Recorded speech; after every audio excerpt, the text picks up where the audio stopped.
This is my audience.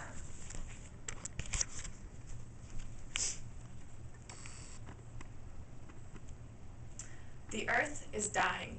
Humans have made more of an impact on the Earth in the last 150 years than any other organism has in 4.5 billion years. So what can we do to lessen our impact? One place to start is with the buildings that we live in and work in.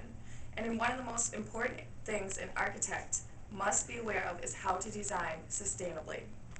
In my studies in architecture, I have learned quite a bit about sustainable concepts in buildings today, and I have researched these practices extensively. Sustainably designed, or green building, has become so important today that most large budget buildings won't even leave the drawing board unless they are LEED certified.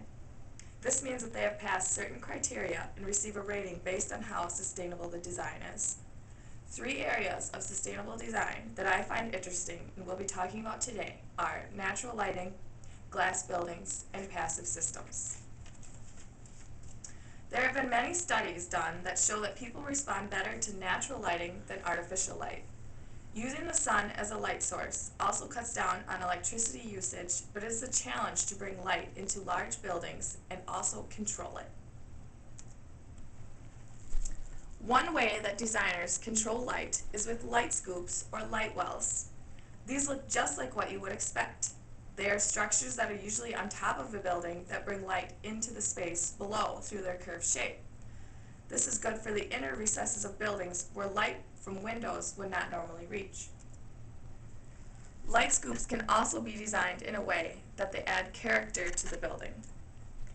In cases where a designer would want natural light, but also an indirect light, like with museums where ultraviolet rays could damage whatever is inside, he or she might use water wells to control the light more. With water wells, a window would be placed at the lower part of the wall, and as the sun rays hit a water trough that is on the outside of the wall, the sun would be directed up into the building because of the water's reflective tendencies. This would result in a natural but controlled light. While these practices are becoming more popular, installing windows is still by far the most used way to bring natural light into a space. Many large buildings sometimes have thousands of windows, and it has become very popular to design buildings that are completely glass on the outside. However, letting that much light into a space increases energy costs because of how much heat is created. One way to cut down on this is to try to design where you can somehow block the sun's heat, but still keep the view. A way to do this is to use louvers. These are simply paneling or small shades that are placed on windows to block some of the light, but they also allow those inside to see out. Many times louvers are movable so that they can be opened and closed or rotated to follow the sun.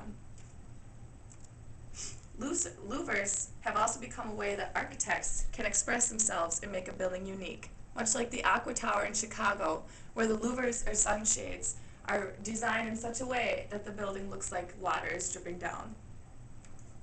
After conducting an interview with my friend, Colin Nienhuis, who is currently studying environmental biology and is a bird enthusiast, it was brought to my attention that buildings constructed with all glass are also harmful to birds.